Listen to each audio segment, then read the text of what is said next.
예레미야 세 번째 시간입니다. 오늘 말씀은 예레미야 2장 1절부터 3장 5절 말씀까지입니다. 예레미야 3장 1절부터 3절 말씀을 합독하고 예레미야 2장 1절부터 3장 5절까지 12편의 단편 예언 선집 중 첫 번째 예언을 보도록 하겠습니다. 자, 그러면 예레미야 3장 1절부터 3절 말씀을 한 목소리로 합독하도록 하겠습니다. 그들이 말하기를 가령 사람이 그의 아내를 버림으로 그가 그에게서 떠나 타인의 아내가 된다 하자. 남편이 그를 다시 받겠느냐? 그리하면 그 땅이 크게 더러워지지 아니하겠느냐? 하느니라. 내가 많은 무리와 행음하고서도 내게로 돌아오려느냐? 여호와의 말씀이니라. 내 눈을 들어 헐벗은 산을 보라. 내가 행음하지 아니한 곳이 어디 있느냐? 내가 길가에 앉아 사람들을 기다린 것이 광야에 있는 아라바 사람 같아서 음란과 행악으로 이 땅을 더럽혔도다. 그러므로 단비가 그쳤고 늦은 비가 없어졌느니라. 그럴지라도 내가 창녀의 낯을 가졌으므로 수치를 알지 못하느니라. 아주 막 심한 말들이 많죠. 이게 지금 이제 우리가 12편의 예언 선집을 이렇게 보려고 합니다. 그게 2장부터 25장까지라고 보시면 되고요. 오늘 그 중에 첫 번째인데 여호와께 고의적으로 아주 마음을 먹고 배도 행위를 행했던 이 이스라엘을 고발하고 심판을 하겠다라는 그런 경고를 주시는 부분이라고 보시면 됩니다. 예레미야 1장과 52장이 이렇게 서론과 쉽게 말하면 결론 이렇게 보셔도 됩니다. 그러면은 중간에 있는 게 이제 본론부입니다. 본론부는 2장부터 25장까지가 쉽게 전반부라고 보시면 되고요. 26장부터 45장부가 또 그게 중반부고 또 46장부터 51장까지가 후반부니까 본론 전반, 본론 중반, 본론 후반이라고 나누면 됩니다. 그래서 세 부분으로 나눌 수가 있습니다. 어떤 의미에서는 2장부터 45장까지는 1, 2부인데요. 예루살렘 함락 직전과 후에 급박한 상황에서 연속적이고 집중적이고 반복적으로 유다의 패망과 바벨론의 포로가 될 것을 선포한 내용이고요. 그러면서도 포로 기한을 예언하고 있는 부분들이 요 2장부터 45장입니다. 그리고 46장부터 51장까지는 열방을 향한 예언을 다루고 있습니다. 그래서 우리는 지금 이제 먼저 2장부터 25장까지에 나오는 12편의 단편 예언집을 그냥 12번에 나누어서 보도록 하겠습니다. 오늘도 좀 길지만 내일은 더 깁니다. 그래서 내용들을 다 읽을 수는 없고요. 핵심적인 부분들을 좀 다루려고 하니까 여러분들 그렇게 이해하시면 좋겠습니다. 그래서 12편의 단편 예언집은요, 좀 그 소재가 좀 다를 뿐 모두 이 선민 이스라엘이 하나님과의 언약을 파기했고 불순종했고 우상을 숭배했고 또 도덕적으로 타락했다. 그렇기 때문에 심판한다라는 부분들의 예언들이 나옵니다. 그래서 이 모두 같은 맥락의 선상에서 계속 선포됐던 12번이 계속 그런 내용입니다. 그걸 뭐 조금씩 부분 나눠서 한다면 얼마나 힘들겠습니까? 그러니까 12번에 2장부터 25장까지를 12번에 이렇게 나누어서 하도록 하겠습니다. 그 중에서 이제 오늘 볼 게 2장 1절부터 3장 5절까지인데요. 이게 첫 번째 단편 예언이라고 보시면 되고요. 선민 이스라엘이 가증하게 하나님을 떠나고 우상을 숭배하는 그 배도죠. 그걸 했기 때문에 심판을 받게 된다는 거죠. 그래서 이 첫 번째 예언은 요시야 통치 시기에 선포된 것으로 추정되고요. 그 내용으로 미뤄볼 때 아직 요시야가 종교개혁을 하기 전에 선포됐던 그런 메시지로 보시면 될 것 같아요. 그래서 종교개혁이 622년이니까 그 이전에 선포했던 메시지라고 보시면 되겠죠. 자, 여기를 세 부분으로 좀 구분할 수 있습니다. 첫 번째가 2장 1절부터 13절입니다. 이게 이제 서론이라고 보면 되는데요. 선민 이스라엘이 하나님을 떠났습니다. 그게 바로 배도 행위라고 하는데요. 하나님은 그 범죄함을 잘못이라고 지적하시는 거죠. 그래서 2장 1절부터 3절에 보면요. 선민의 배도 행위를 책망하기에 앞서서 선민 역사의 태동계가 되는, 다시 말하면 출애굽 광야 시대에 하나님께서 이스라엘 백성의 그 순결한 사랑, 하나님을 바라봤던 그 사랑을 기억하신다라고 얘기합니다. 내가 너를 위하여 내 청년의 때의 인애와 내 신혼 때의 사랑을 기억하노니 곧 씨 뿌리지 못하는 땅 그 광야에서 나를 따랐습니다. 쭉 불신앙도 많은데 어쨌든 따라왔다라고 고백해요. 그리고 하나님께서는 그들을 대적으로부터 보호하셨다.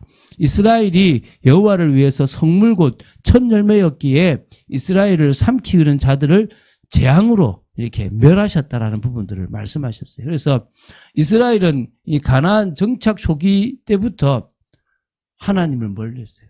들어가자마자 사사시대죠. 하나님을 멀리하고 헛된 것을 따라 헛되이 행하였다. 그래서 하나님께는 어떤 불의도 없는데 이스라엘 백성들은 하나님께서 그들을 애굽 땅에서 건져내시고 사망의 그늘진 땅에 광야를 안전하게 지나게 하시며 기름진 땅을 주어 아름다운 열매를 먹게 하셨음에도 불구하고 가나안 정착 직후부터 하나님께서 주신 기업을 우상으로 더럽히고 하나님을 찾지 아니하고 우상 숭배를 했기 때문에 결국 하나님을 배반했다는 거예요. 그래서 이제 하나님께서 이제 9절부터 13절에 그것을 책망하시고 경고하신 겁니다. 너희들이 지금 행위가 악하다. 너희들의 행위는 이방 나라에서 찾아볼 수 없는 그런 일이라고 지적하셨어요. 그러면서 이제 두 가지 악을 이제 책망하신 겁니다. 첫 번째가 생수의 근원이신 하나님을 버리고 스스로 웅덩이를 파되 물을 가두지 못할 터진 웅덩이를 팠다는 것이 바로 이제 잘못이고, 두 번째는 구원도 주지 못하고 아무런 유익도 주지 못할 허무한 우상을 숭배한 그것을요, 이 비유적으로 이렇게 이제 설명했습니다. 그래서 심판하신다. 그래서 그것을요, 싸운다라는 표현으로 이렇게 구절에 하고 계신 거예요. 이제 그러면서 이제 2장 14절부터 37장까지가 이제 두 번째 단락인데요. 그러면서 하나님은 참 이스라엘이 어리석다라는 거예요. 현재 이스라엘 백성들은 하나님을 버리고 대신 이방 나라들을 의지하여 자신들의 안위를 보장받으려고 한다는 거예요. 그러니까 만약에 저 아수르가 쳐들어오면 애굽에다가 막 이렇게 힘을 잡고 이렇게 다른데 하나님이 나를 구해주신다가 아니라 저 나라들한테 의지하면 된다는 생각을 하고 있다는 거죠. 이게 도리어 하나님을 대신해서 의지하던 그 나라들의 뭐 됩니까? 황폐함을 당하는 거예요. 공격을 받고 지배를 받는 거예요. 그들의 배반으로 말미암아 나라가 멸망을 당할 그런 위기까지 놓이게 된다는 거예요. 왜 어리석냐? 지금 이 어리석은 부분을 2장 14절부터 37절까지 이야기하는 거예요. 하나님이 이스라엘이 하나님께 순종하기를 싫어하였다는 것을 다시 지적해요. 하나님께서 하지 말라고 명령하신 가나안 땅의 우상들을 숭배했다는 거예요. 20절에 모든 높은 산 위에서와 모든 푸른 나무 아래서 몸을 굽혀서 행음했다. 그 이스라엘이 가나안 땅의 종교를 받아들였다는 거예요. 그래서 21절에 하나님은 분명히 참 종자 곧 귀한 포도나무를 이스라엘 땅 가나안에 심었는데 어떻게 됩니까? 이방 포도나무의 악한 가지가 되었다. 이게 어찌 되느냐? 그들이 바알들의 뒤를 따랐다는 거예요.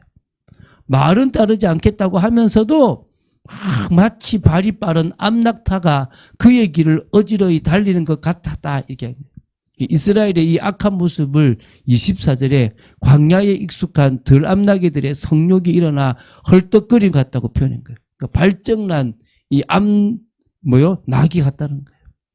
남유다 이스라엘 백성들이 우상 숭배에 대한 욕망과 집착이 이미 이성을 압도할 정도로 무절제하게 되었다라는 거예요. 그래서 너희들이 수치를 당한다. 이게 26절부터 28절이에요. 마치 도둑이 붙들리면 수치를 당하는 것처럼 하나님을 버리고 우상 숭배하는 선민 너희들 역시 수치를 당하게 될 수밖에 없다는 것을 경고한 거예요. 이스라엘은 여전히 하나님의 심판을 받아 환란을 당하게 될 때에는 하나님께 회개하고 구원을 호소할 것이지만 이번에는 하나님으로부터 조롱만 당하게 될 거라고 분명히 증거하는 겁니다. 하나님이 이제 안 받아준다는 거예요. 그 정도로 너희들이 계속 범죄했다 이 말이에요. 하나님을 떠나고 우상을 숭배한 이스라엘은 범죄한 것, 잘못한 것이기 때문에 심판이 부당하다고 자기들을 막 이렇게 항변할 것이지만 그 항변하는 그게 잘못됐다라고 지적하는 거예요. 그래서 너희들이 지금 징계를 주면 알아차려야 하는데 29절을 보니까 하나님을 향하여 대항을 한다는 겁니다. 징계 주시면 잘못했습니다 하면 되잖아요. 근데 왜 우리한테 이런 일을 줍니까? 라고 또 대항을 한다는 거예요.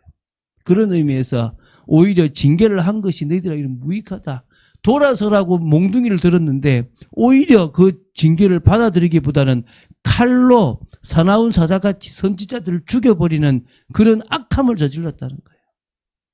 그래서 하나님은요, 억울하고 답답하시다는 거예요. 이스라엘에게 광야 같은 존재도 아니고 캄캄한 땅과 같은 존재도 아닌데 하나님께서 구원하여 민족을 삼아주신 이스라엘이 다시 죽게로 돌아가지 가지 않겠다라고 지금 하는 거예요. 잊으면 절대 안 되는 하나님을 잊어버렸다는 겁니다. 자신들의 악한 행위를 악한 여자들에게까지 가르치고 죄 없는 가난한 자를 죽인 피가 묻을 정도로 아주 악한 행위를 했다는 거예요. 그래서 하나님은 심판할 수밖에 없다는 겁니다. 아수르를 들어서 공격하고 애굽에서 수치를 당하게 하고 여기는 없지만 나중에는 바벨론에도 당하게 할 거라는 거예요. 지금 조목조목 너희들이 뭘 잘못했는지를 지금 처음부터 지적하신 거예요. 그러면서 이제 예레미야 3장 1절부터 5절입니다. 이제 마지막 그 당시 부부의 법을 가지고 좀 비유로 설명했어요. 1절이죠. 일단 본 남편에게서 버림을 받고 재혼한 여인은 다시 본래의 남편과 재결합할 수 없다는 율법 신명기 24장 1절 4절의 말씀을 밝히면서 하나님을 배반하고 우상에게로 간 자들은 그 상태로는 다시 하나님께로 돌아갈 수 없다. 불가능하다는 사실을 지적해요. 계속 알아들을수록 이야기해요. 왜죠? 멸망은 불가피하지만 혹시라도 소수의 남은 자들이 주께로 돌아오기를 바라는 마음으로 계속하는 거예요. 이스라엘 백성들이 우상을 섬긴 것은 하나님 앞에서 행음한 것입니다. 행음하지 아니한 곳이 없을 정도로 산들같이 헐벗었다. 마치 아라바 사람 같다는 거예요. 아라바 사람은요, 이스라엘 남쪽에 아라바 광야에 출몰하여 지나가는 여행객이나 대상들을 상대로 점술도 하고 매춘도 하고 도박도 하다 심지어 강도로 돌변하기도 했던 그런 아랍의 베두인족들을 가리켜요. 하나님께서 경고한 경고로 그런 아라바 같이 되어버린 이스라엘의 단비를 그치게 하셨고 늦은 비가 없게 하셨는데도 이스라엘이 창녀의 낯을 가졌으므로 수치를 알지 못한 수준이 된 거예요. 그래서 이제는 이스라엘이 부르짖어도 하나님께서는 뭐요? 듣지 않겠다는 거예요. 4절 5절 보면 나의 아버지여 아버지는 나의 청년 시절의 보호자이시오니 노여움을 한없이 계속하시겠으며 끝까지 품으시겠나이까 하지 아니하겠느냐라고 하여도 결국 진짜 돌이키시지는 않을 정도로 너희들은 타락했다. 악을 행하여 내 욕심을 이루겠다는 너희들은 그렇게 지금 되어버렸다라고 선언하는 거예요. 자, 지금 첫 번째 예언 선집에서 하나하나 조목조목 너희들은 이제 불가능한 상태가 되었다라는 얘기예요. 그런데 이게 거꾸로 그래도 돌아서라. 그래도 돌아서라. 그러면 내가 기회 줄게. 이러고 있는 거예요. 여러분, 이게 하나님의 음성이 들리십니까? 하나님이 벌하겠다고 듣지 마시고 내가 벌할 테니까 제발 깨달아라 라고 하시는 하나님의 음성을 듣고 우리가 세상에 유혹될 것들이 많지만 끝까지 신실한 믿음을 지키고 하나님 앞에 나아가는 그런 저와 여러분이 될 줄로 믿습니다. 정말 죽기까지 주님 앞에 신실한 믿음을 드러내는 그런 믿음의 사람으로 서기를 주 예수 그리스도 이름으로 축원드립니다. 주는 그리스도시요 살아계신 하나님의 아들이심을 고백합니다. 참 어려운 예언집을 지금 풉니다. 이 선지서 예레미야서를 보면서 아버지 하나님 긴 내용을 봅니다. 2장 1절부터 3장 5절까지의 말씀을 우리가 봅니다. 아버지 하나님 이 내용들 속에서 저희들이 더더욱 주님에 대한 마음을 가지고 주님이 이 말씀을 통하여 지금이라도 더 주님 앞에 돌아오기를 원하시는 그 마음을 우리가 이해하고 주님께로 돌아가는 저희들 되도록 지켜주시옵소서. 오늘 이 시대에는 더 오직 예수가 되고 오직 하나님 나라가 되고 오직 성령의 역사 속으로 들어가는 저희들 되도록 지켜주시옵소서. 주 예수 그리스도 이름으로 기도드립니다. 아멘.